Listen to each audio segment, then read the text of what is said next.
Good afternoon, good morning, good evening, depending on where you are joining us from.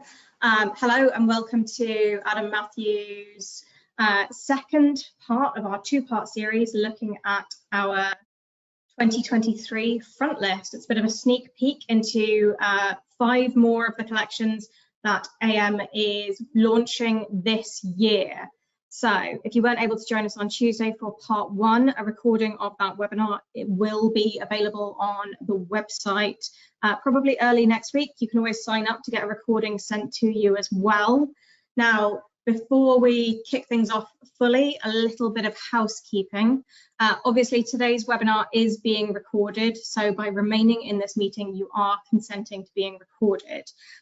It is worth noting that everyone apart from myself and our panelists today will be muted. So if you have questions, you should be able to use the questions function in GoToWebinar, and there is a little chat function there as well.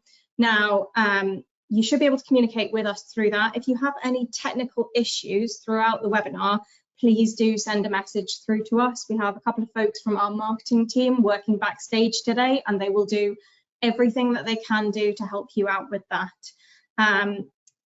Also, because the webinar is being recorded, do not panic if there is a technical issue, because there will always be the recording that you can watch afterwards. We have a little bit of dedicated time towards the end of the webinar for questions for all of our wonderful speakers today. So please do feel free to use that question functionality throughout as well, and we will get through all of those questions towards the end of the webinar. Now, I mentioned technical issues, and one that we quite often have a little bit of difficulty with is GoToWebinar can be a little bit tricky to make sure the audio is fully either synced up or that you are able to hear everything. If you struggle with your audio during the webinar, I would strongly recommend that you try leaving the webinar and rejoining. As you rejoin, it should show you your audio settings. Hopefully, my audio is coming through okay at the moment. I do realize I had a few issues with that earlier, so let us know if there is any major issue with that during the webinar.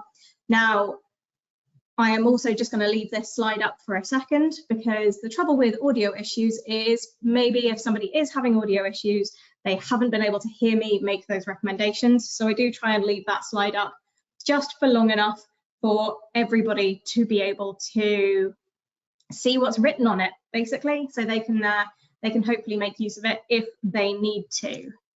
Now, for those of you who haven't encountered us before or our collections, we are AM. Now, AM's digital collections and technology platforms really enrich the study, research and teaching of primary sources. AM partners libraries, archives and heritage institutions to digitize the world's cultural and historical knowledge. With AM, our customers can discover award-winning archival collections, learn how to use them, and also create their own. For those of you who are saying, wait, AM, where did Adam Matthew go? It is us, we are still here. Adam Matthew as a company worked with libraries and archives for over 30 years. And now we're moving forward with a new name, a new logo, and a bit of a new visual style as well, but we are still celebrating our heritage. Behind that new look, we are still the same dedicated team. We are inspired by that unique content that we work with, and our passion for high quality collections, sector leading technology and personalized customer service is not going to change in any way, shape or form. Now, the way that people interact with primary sources and access archival materials has really evolved over the last 30 years, and Adam Matthew AM has evolved too. We originally started working with microfilm, and now we are looking at AI technology. And as AM, we think that that new brand really reflects the next stage of our journey, which we're pretty excited to share with all of you through some of these collections today. So, as I mentioned, I have got 5 incredible collections to share with you guys today, and a selection of our wonderful editorial team have agreed to come and talk to you about those things as well. We've got a real mix of resources that we're going to be looking at in today's webinar. Some of these are brand new to AM, and some of them are continuations of resources that you already know and love, and they're adding even more exciting content in the new modules. Now, I'll save my introduction for each individual collection and editor, but suffice to say, we have some fantastic content to highlight for you here today. So first up, we have Lauren Clinch, an editor in our editorial production team. Lauren is going to be talking about Interwar Culture, Module 2. Now, this new module covers the 1930s, and it follows on from last year's 1920s module. The new module really looks at kind of a lot of those contradictions with the Great Depression, mass employment, and the rise of fascism. So, Lauren, I am going to give you the ability to use my mic, and I will be quiet. Thank you very much, Dot. Hi, everybody. As Dot has said, my name is Lauren Clinch, and I am a production editor here at AM. I am delighted to say that Interwar Culture 1930 to 1939 published last month, which concludes the Interwar Culture resource. This is such an exciting and interdisciplinary project, aiming to support research into the lives, experiences, and events of the 1930s through the periodicals that both captured and shaped its popular consciousness.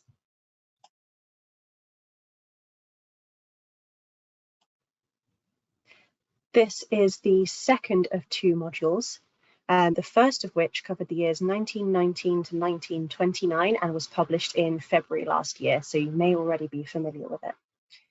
This also concludes AM's first ever resource consisting entirely of periodicals, and I think it is safe to say that it is an absolute treasure trove. These periodicals have been digitized from 5 source archives across the UK, America, and Australia.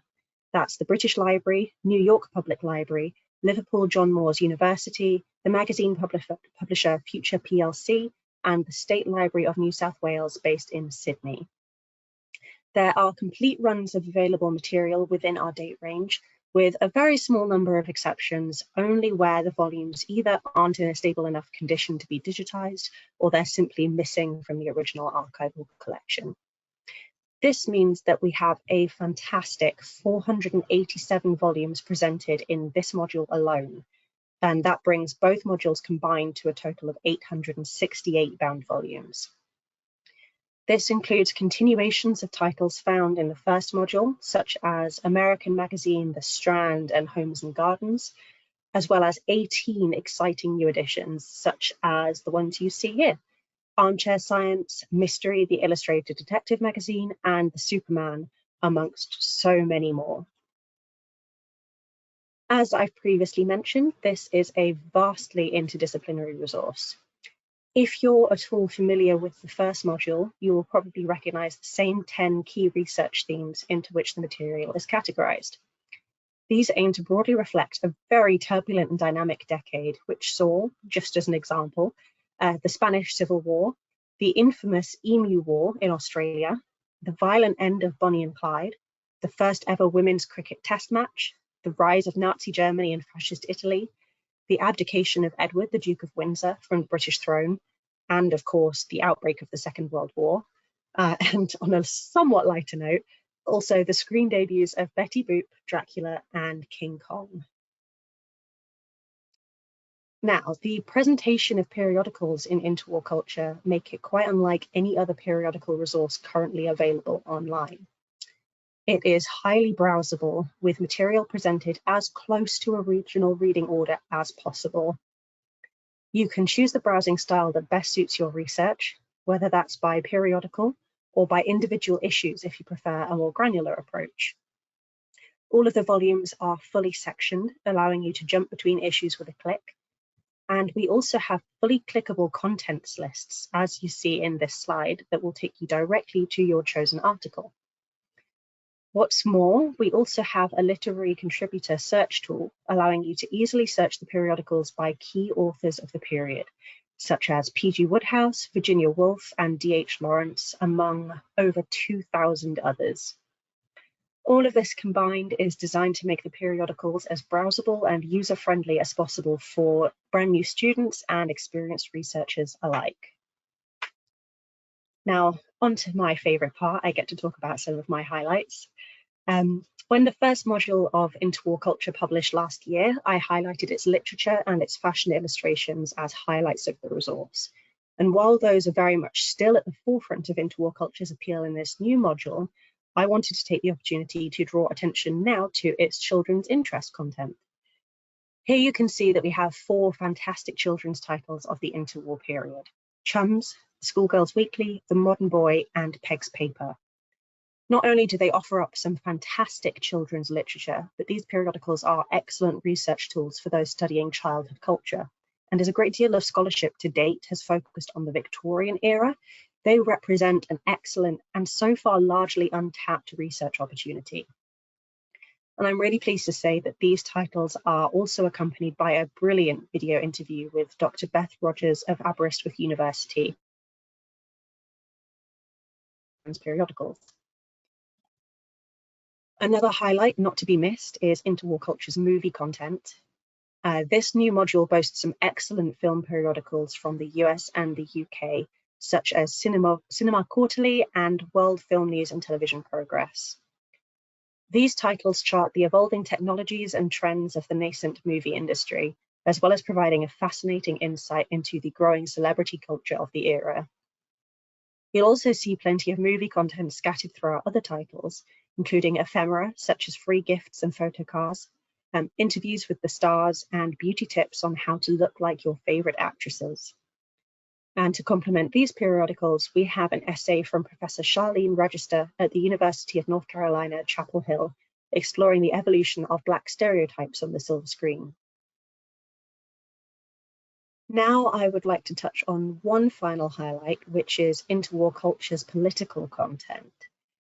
I think it goes without saying that the politics of the 1930s were turbulent, to say the very least, and we have a wide range of periodicals spotlighting those twists and turns, from the conservative US publication Pulse of the Nation on the left there, through British socialist title Left Review, to the French nonconformist magazine Le Crapulot, born in the trenches of World War I, and several more. Now, with these titles, you can view the current affairs of the decade through multiple lenses and uncover some truly fascinating first-hand perspectives. These are also accompanied by an essay from Professor Aristotle Callis of Kiel University on the rise of fascism throughout Europe and the rest of the world. That is all from me, so thank you everyone for your time, and I hope that you are now as excited about Interwar Culture as I am. Thank you, Dot, back to you. Thank you ever so much, Lauren. I have to say, Interwar Culture Module 1, the module that covers the 1920s, is such an exciting resource, and the visual content in it is something that I am particularly passionate about. So I'm really keen to be able to get into Interwar Culture, the 1930s, in a little bit more detail. But we need to move on to the next resource. So next up, I am going to introduce Alex Barr. And Alex is going to be talking about conflict in Indochina. Now, I know in last year's Frontlist webinar, we actually had a number of questions about whether we were including Vietnam and Laos in our Foreign Office files for Southeast Asia modules. So I think everybody is probably going to be very keen to hear more about this from you, Alex. Alex, I am going to hand over my keyboard and mouse just now. Great, thank you, Dots. Yes. So hi, everybody. I'm going to be introducing Conflict in Indochina, which will be the newest part of our Archives Direct suite of collections. It's going to be published over 2 modules, and today I'm going to be talking about the first module publishing this year, which is titled Crisis and Upheaval, and which covers the years 1959 to 1964.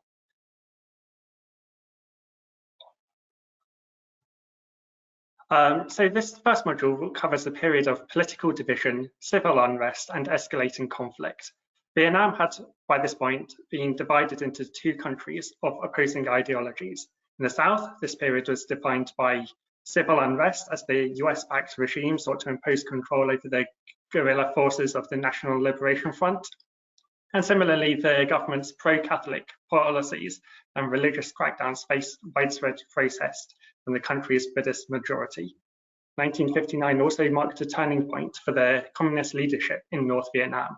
Previously hoping for a peaceful unification of Vietnam, they increasingly turned towards military options. At the same time, Laos was embroiled in a multifaceted civil war between royalist forces backed by the West, the neutralist faction, and the communist Pathet Lao, which was especially linked to North Vietnam, who hoped to build a supply route into South Vietnam through Laos. Conflict in Indochina examines the changing political landscape of Vietnam, Laos, and Cambodia in this period of crisis and upheaval. The files will demonstrate how the Vietnam War crossed international borders and impacted the wider region of Indochina. The project draws on Foreign Office files from the National Archives here in the UK and contains correspondence, telegraphs, and reports about key events and topics in the growing crisis. Much of the correspondence also includes annotations from the Foreign Office staff, as you may be able to see in the bottom right picture here. It's quite small. These annotations do show how British officials reacted to key events firsthand. Other document types include reports, memoranda, photographs, maps, and financial economic data. The Module 1 comprises files from the FO371 series, which encompasses the general correspondence of the Foreign Office. The second module will also include FO371, but will be expanded to include FCO15, which is files from the Foreign Commonwealth's Southeast Asian Department. Within these file classes, there are separate sub-series for Laos, Cambodia, and Vietnam, and we've included all files between 1959 and 1979 to ensure that this project is as comprehensive as possible. Now, Britain officially remained neutral during the Second Indochina War, taking an intermediary role through its co-presidency of the Geneva Accord. Documents within the resource show Britain's role on the international stage during the war through the International Control Commission and the Geneva Conference on the Neutrality of Laos. However, Britain's closest relationship in this period was with America. And I think this image I've got on the slide here really speaks to the closeness of this relationship. It's taken from an embassy that was graffitied during a riot, and it reads, it's hard to make out, but it reads, US go home. But it was actually taken from a British embassy. And to me, this speaks to how close the relationship between the US and Britain was perceived. It's a British embassy, but the graffiti says US go home. So the material in this collection will show how Britain sought to use this relationship to influence American policy during the conflict, particularly hoping to dissuade further escalation. The relationship does actually go both ways, and as a result, the collection contains a wealth of correspondence and reports on American policies and strategies. So it gives insight into the Strategic Hamlet Program or the American response to key events such as the Gulf of Tonkin incident. Now, on the other hand, Britain's officially neutral stance means that this collection is a great opportunity to look at the Second Indochina War from outside of the American perspective. The project contains a huge number of documents about the internal politics of Laos, Vietnam, and Cambodia. And a particular highlight for us are the documents from North Vietnam, including photographs, writings, and speeches that reveal the communist leadership's views on American influence and the Vietnamese people. The picture in the top right here is from the North Vietnamese National Day Parade. And we're hoping that we can really give a broad perspective on commercial relationships, trade, and the internal situation in all of North, South Vietnam, Laos, and Cambodia. The material will also examine the competition for influence between the US and the Soviet Union and China, which I've represented with this map in the bottom right here, which is a Russian map showing Indochina and the disposition of forces within it. We will examine the decision-making and increased involvement in Vietnam.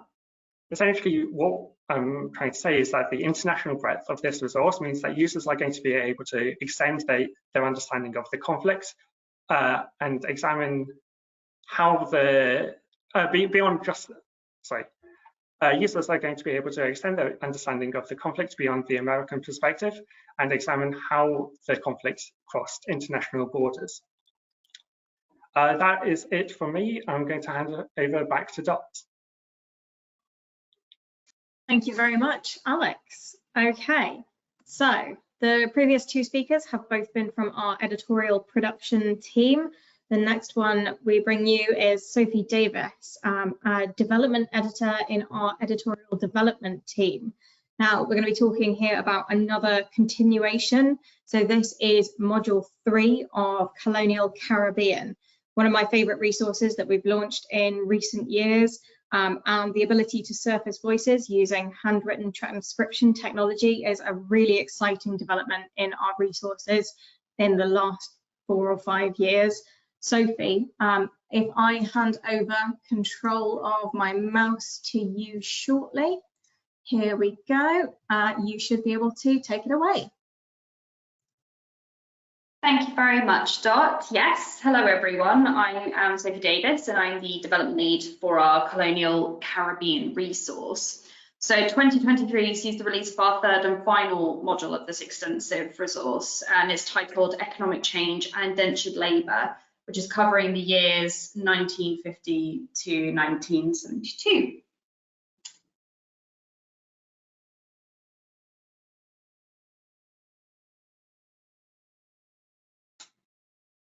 So this module brings to a close our range of unique primary sources covering 23 file classes of the British government's Colonial Office held at the National Archives in the UK. These will cover 21 islands in the Caribbean, stretching from Jamaica and the Bahamas to St. Lucia and Barbados. And it presents an opportunity for the academic field to study slavery from prominence to abolition in the wider context of British colonial rule in the West Indies. So the resource details the regular running of trade and shipping to island council meetings, various legislation and bills, prison records and building plans. The third module particularly oversees 22 years of quite turbulent economic decline in the region and indentured labourers from other corners of the British Empire who were brought across to boost the workforce where those enslaved were freed. As we've been kind of keen to highlight with our other previous 2 modules, the resources narrative very much stems from the perspective of white British colonisers, as of course these are administrative government documents.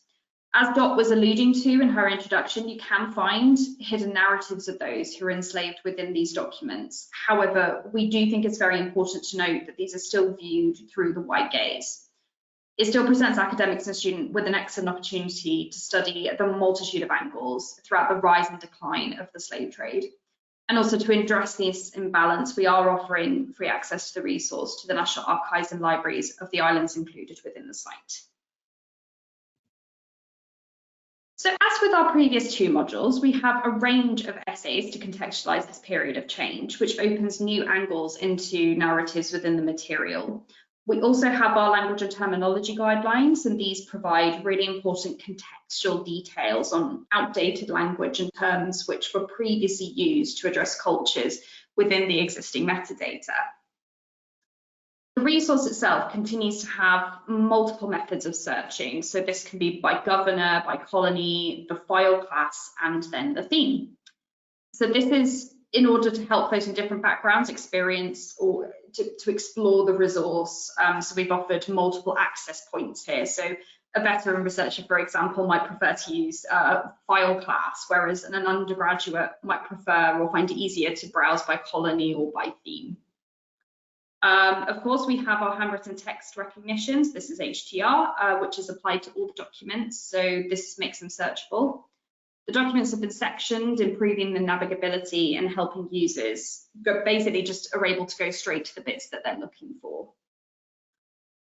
Now, material in the resource is scanned from big bound volumes, and these contain a treasure trove of documents such as correspondence, census data and statistics, draft bills, land board papers, legislative acts, maps and plans, medical and military reports, minutes of meetings, newspapers, ordnance, petitions, and proclamations.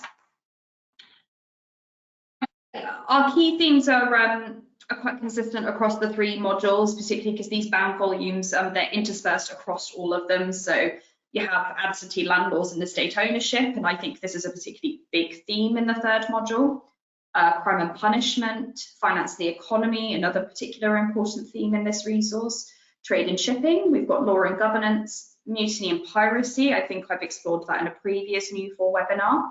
Plantation governance, maintenance and labour, religion, slavery, abolition and emancipation, uprising and revolts, and war in the military. So I'm just going to now take you through the kind of main narratives that kind of set apart Module 3 compared to our 2 previous. So from this resource, you'll be able to study the overall administrative running of the Caribbean islands that were part of the British Empire. So I would say there's 2 major strains of narratives that are driving this period of time. You have the economic decline in the region, which in turn leads to an increase in indentured labourers coming into the Caribbean. So at the end of the apprenticeship period, which is where we kind of left off from Module 2, that period being a system designed to gradually grant freedom to those individuals who were enslaved. And after this, the emancipated refused to return to the plantations owing to the low wages that were being offered to them. So this shortage in the workforce meant that those freed actually had the ability to bargain for higher wages. However, the British government used indentured labour to try and get around this issue. So the increased importation of Indian workers from another country within the empire prevented emancipated slaves from having any bargaining power, and in turn led to the rise of poverty and injustice in the islands. Indentured labour is one example of the way the British government disenfranchised those emancipated in the Caribbean. So preventing higher wages with indentured labour led many who were emancipated from being able to afford the poll tax that was required to vote. So this inability to partake in their own political system, combined with poor living conditions, and furthermore that was caused by floods and droughts, and of course there were then long epidemics of cholera and smallpox, and these all resulted in grievances through the Black communities. This in turn led to many uprisings and rebellions within the region. The 3rd module of this resource witnesses the thread of oppression and violence, and it kind of really sees it reach its head. And a particularly important example of this is the Morant Bay Rebellion of 1865. And on this slide in front of you, you can see some documents to kind of allude to this particular event. And so that brings us really to the denouement of Colonial Caribbean, which is released later this year. It's my first ever project that I worked on since I joined AM, so it's quite overwhelming to see it reach its conclusion. And with that, I will now hand back over to Dot. Thank you. Thank you very much, Sophie.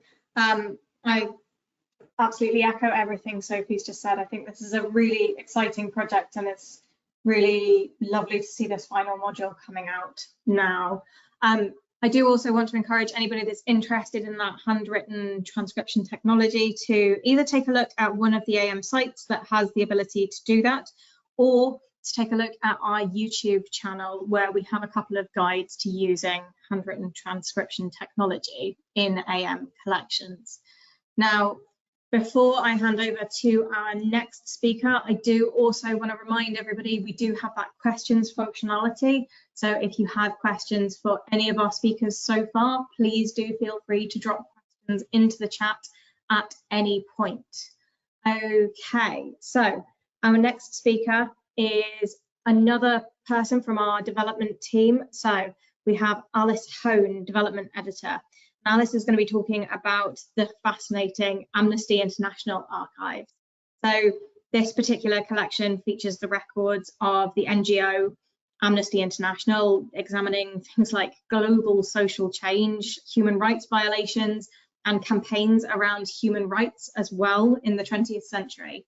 So Alice, I am going to give you control of my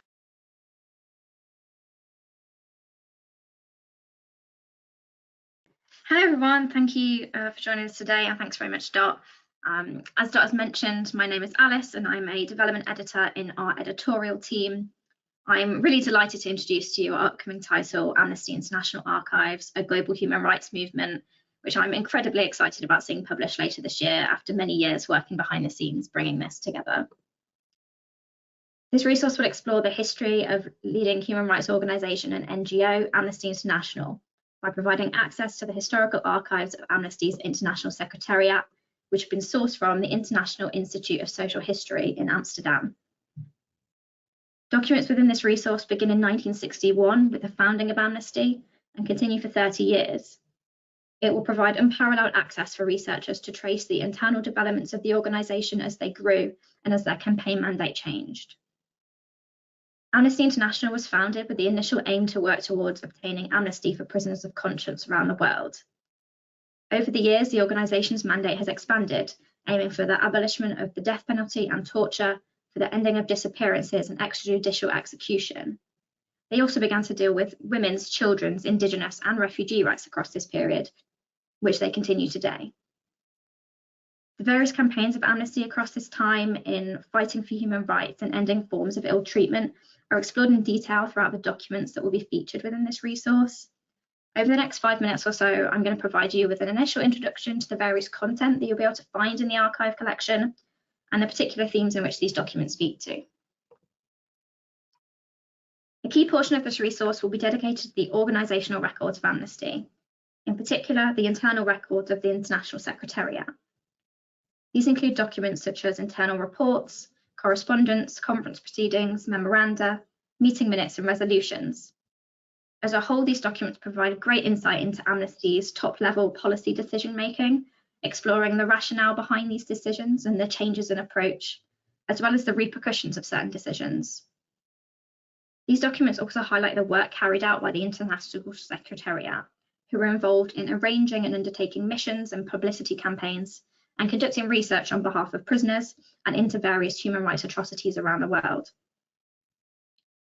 We can understand a great deal about Amnesty's global expansion through these records as they began to establish local chapters and national sections. Included are the circulars sent from the Secretariat to these sections as a means to keep them informed of the human rights violations globally and the work that Amnesty was doing to overcome these. As part of the internal records that will feature in this resource are the papers of Eric Baker. Baker was one of the founders of Amnesty, and he acted as Secretary General and Chairman of the British section during his time for the organisation. Baker is perhaps most well known, though, for spearheading the campaign for the abolition of torture in the 1970s, which is one of Amnesty's earliest campaigns and perhaps their most notable. Baker's involvement across the various levels at Amnesty are explored within his papers and provide useful context to some of the official internal records. Public-facing documents will also be included in this resource, and they provide an interesting counterpoint to these internal records. Of particular note is the inclusion of all urgent actions that were produced by Amnesty from their inception in 1973 until the end of 1991. Urgent actions are documents that request rapid action on behalf of a person or persons who are in immediate danger. They set out the situation, provide details related to the case, and recommend a course of action. These documents paint a picture of Amnesty's rapid response to situations as they unfold, and provide significant details regarding individuals who are facing human rights violations and the urgently needed help. The urgent actions provide a wealth of information for the study of the rise and fall of political and military regimes, humanitarian crises, and anthropological investigations into human atrocities. Through circulars sent to AI sections, reports and urgent actions produced for prisoners across the globe, users will be able to trace the development of key events, violations and campaigns of the global human rights movement, such as torture and ill treatment in Turkey, capital punishment in the United States, and disappearances in Sri Lanka. Outside of the organisational records, Amnesty International Archives will also feature an impressive 54 hours of oral history recordings. These interviews were conducted with key individuals who were involved in the founding of Amnesty, in which they discussed their own experiences working for the organisation in its earliest years and onwards. Through these interviews, users can gain insight into the practicality of how Amnesty developed in its early years, as well as the education, careers, relationships, and motivations of Amnesty's founders. For example, there are interviews with Diana Redhouse. Diana was a local group member of Amnesty in the early 1960s and she actually designed the candle-in barbed wire logo that you've seen in various photographs throughout this PowerPoint, and actually is here on the right and has been adapted in this way. There are interviews with Peter Benenson, who was the founder of Amnesty and acted as Secretary General until 1966, and also with Lewis Blom Cooper. During his interview, he discusses his experience of attending the Nelson Mandela trial on behalf of Amnesty.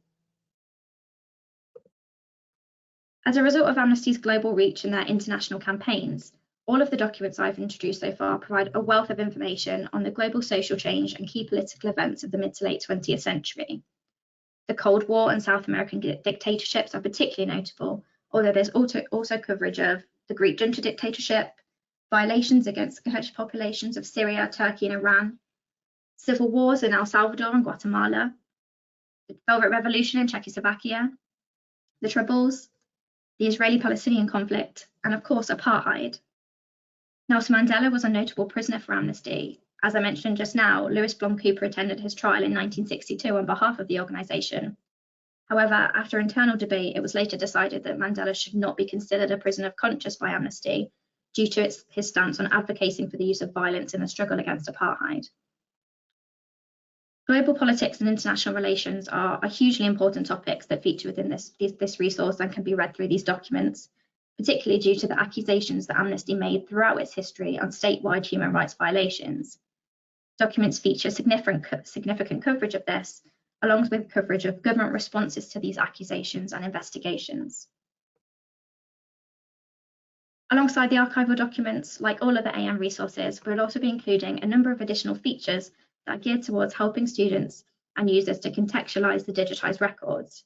For example, there will be contextualizing essays, video interviews with academics, an image gallery of Amnesty marketing and campaign posters, an interactive chronology that covers the history of Amnesty, but also places this within the events of the wider human rights movement.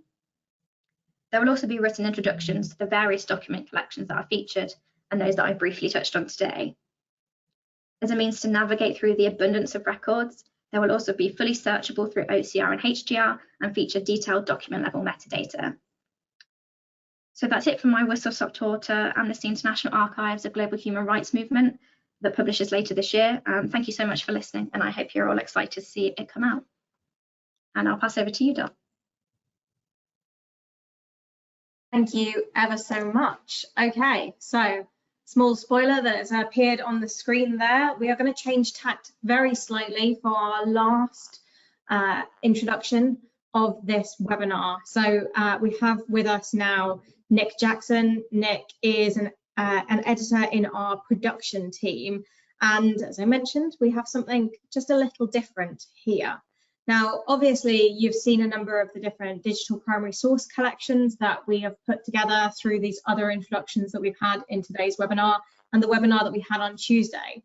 But hopefully those of you who are in attendance also know that AM not only create these digital primary source collections that we share with you, we also create a platform that archives are able to use to highlight their own content.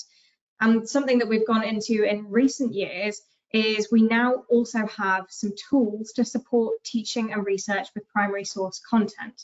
So AM Research Methods includes a wealth of information from researchers around the world looking at using primary source resources within their own research, and also instructions for students who perhaps haven't used them very often themselves, into how to start getting into that kind of next level of research. So Nick is going to be talking to us now about module 2 of AM Research Methods, which is Interrogating Colonial Documents and Narratives. My name is Nick, as Dota said, and I'm an editor in AM's production team.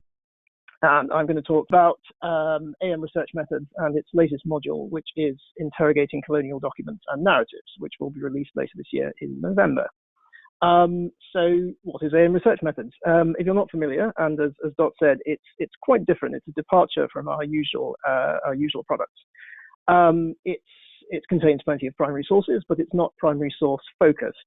It's designed to introduce humanities and social science students to key approaches and methods for working with primary source material, to develop students' primary source literacy and their critical thinking skills.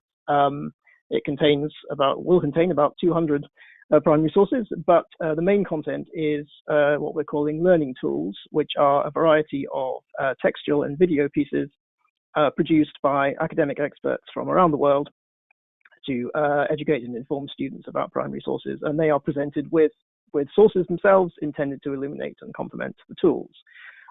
It's designed to be used by teachers and students in the classroom or for independent study. And as I say, it will give students the skills, the confidence to engage with primary sources and assess historical evidence. The first module, Foundations, in this suite was launched in 2021.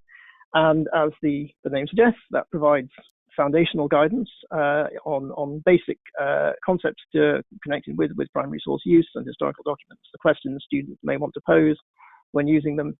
And ICDN is going to be the first in what we intend to be a series of thematic AM research methods modules. So this will dig deeper into the key themes and considerations of researching colonial history specifically, and its tools and its guides will support critical approaches to colonial history with a focus on reading sources against the grain, interpreting archival silences, and uncovering marginalized voices, which of course is something that the DOG's colonial studies.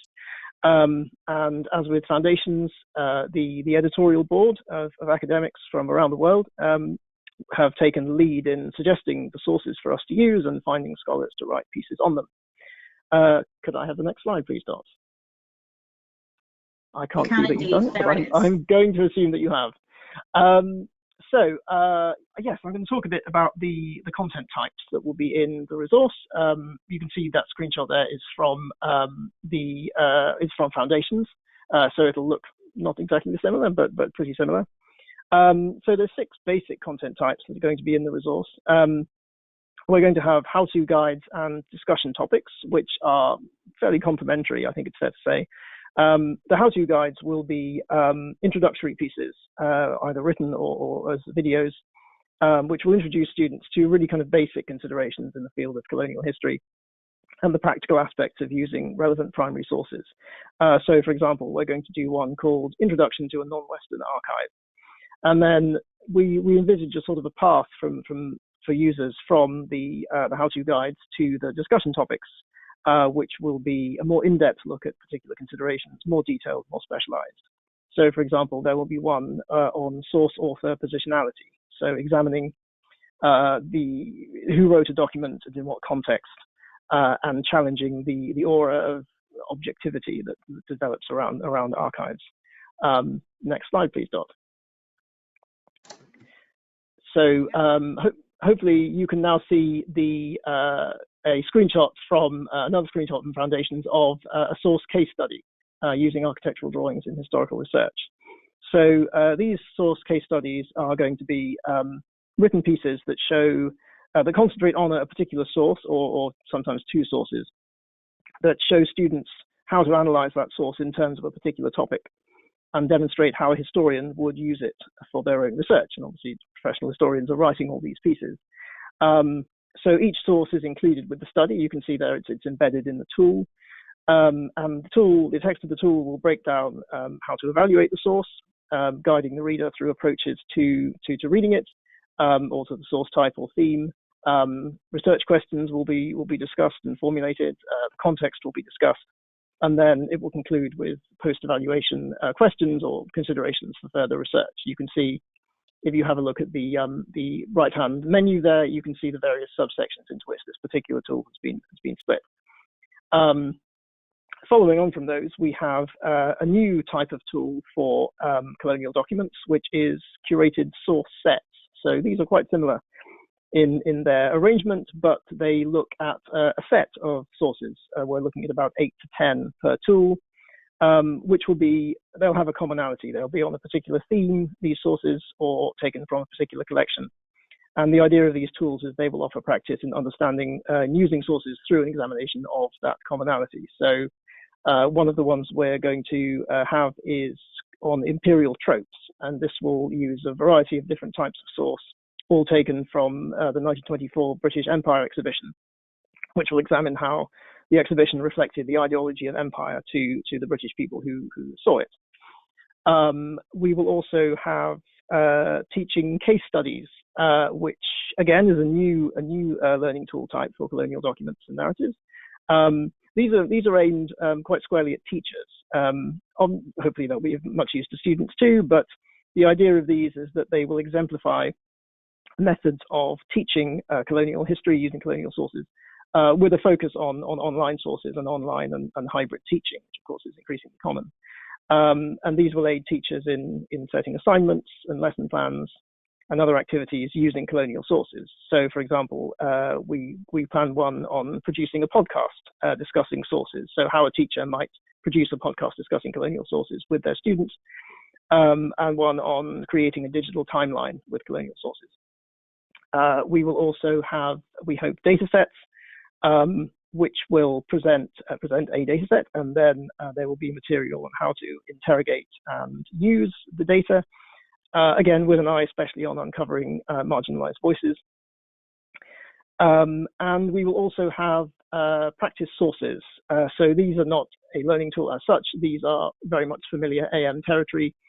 We will have about 200 primary sources in total in the resource, which will include all the sources which are attached to the other learning tools, the source case studies and the curated source set, plus as wide a variety as we can muster of other practice sources which aren't connected to learning tools, but which are chosen to exemplify as wide a range as possible of source type, provenance, geographical area, time. The idea being that students, having learned their craft with the learning tools, will then move on to the practice sources to practice what they've learned. As I say, about 200 sources in total from 35-ish contributing archives, all taken from existing AM products. So there will be some from Colonial Caribbean, as Lauren was talking about earlier. And users will be able to browse these by type of source, historical theme, contributing archives, geographical region, and so on, various criteria which they can browse and filter them by. I was going to talk a bit about a few examples of sources, but I don't think I'm going to have time to do that. So Dot, I will hand back to you, and I will, well, I won't put the phone down, but I will stop talking. Okay, so questions that we have come through at the moment. Alice and Alex, actually, there's quite a similar content question here for you. So Alice, I'll come to you first, purely because you've just spoken, but we have had a question. Is there going to be any non-English language content in the new Amnesty International Archives collection? Yeah, so I actually talked a bit about the kind of the geographic scope of the documents and the kind of global reach of Amnesty in my kind of presentation there. And as a result of this, yes, there are going to be non-English language documents that feature as part of the collections, and they will be available in the resource. So, for example, there are documents in French, Spanish, Dutch, Russian, Arabic, and I think Korean as well, and many others.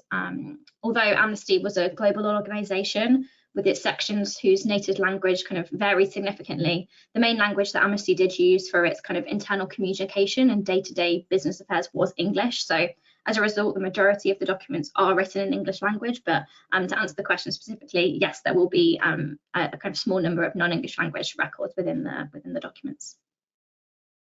Great, thank you ever so much, Alex. Alice. Alex, as I mentioned, a really similar question has come through for you as well. People have asked, is there any non-British / English language content in conflict Indochina? Yeah, so I mean, I was asked this question recently at a conference, so I'm very happy to answer on it. The project does very specifically draw on files from the British Foreign Office, and so obviously the vast majority of the collection is going to be British and mostly written in English. However, it also includes a lot of diplomatic relationship and material with other countries, and as French was used as a lingua franca across Indochina and in a lot of this diplomacy, there is a small but significant amount of French material, and we do have, again, very small occasional bits of all sorts of different languages, but it is mostly British and mostly written in English, yeah. other questions that we have. In fact, Alex, there is another one for you here, which is what kind of documents do you have on North Vietnam? Would you be happy to answer that for us? Yeah. I mean, we're really excited about the possibility of opening up material on North Vietnam, which may not be readily available from elsewhere. So I was actually reviewing our indexing this morning, and there is a really good spread of material covering North Vietnam. So it includes the country's commercial and economic relations, internal politics, spy trials, the development of hydroelectric power. As I showed on my slides, there's photographs in the National Day Parade, and even some secret intercepted or captured files from North Vietnam, including some in Vietnamese. So yeah, we're really excited to be able to include this material. Amazing. And obviously some of that material would be a fantastic complement to anybody who's already got access to our collection, Socialism on Film. That's a collection of films, largely propaganda films that have come from the British Film Institute archives, and all of those have come from either socialist or communist countries during the 20th century. And there's a percentage of that collection which is from filmmakers within North Vietnam during that period as well. So I think those would be some really interesting comparisons to make. It looks like the question about non-British and foreign language content material has piqued some interest. Lauren, it looks like we've got that question for you as well. Are there any other countries featured in the periodicals of Interwar Culture? Any non-British or American content? Yes, that's a great question. The majority of the periodicals are from the UK and the US, yes, but Module 2 does include 3 French titles, 2 of which are continued from Module 1, and 1 of which is brand new to the resource. And this module also introduces 2 fantastic Australian titles, courtesy of the State Library of New South Wales. So I can definitely recommend taking a look at those. I have a question that's come through for you, Nick, if you're happy to answer it. I will try. Which is, are you going to be looking for contributors from outside of the UK and the US?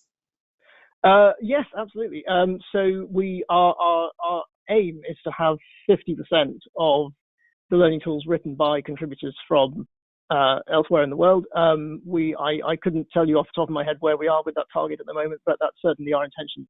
And I can tell you that we have signed contributors from Jamaica, from Curacao, from India, from, I believe, Ghana. Alice may be able to correct me. So yeah, our full intention is to take scholars from all over the world as much as we can, and and add to the richness of the perspectives in the resource. I don't think we have any further questions that have come through to me at the moment, but I did think I might just take a couple of seconds to say, firstly, thank you to all the speakers that we have had today. If you are interested in any of the resources that we have talked about today, any of those from Tuesday's webinar, or any of AM's resources in general, please do get in touch with us. You can find more details on our website, which is www.amdigital.co.uk. And of course, you can always arrange a free trial with us at info@amdigital.co.uk. Thank you ever so much for joining us, and have a nice day.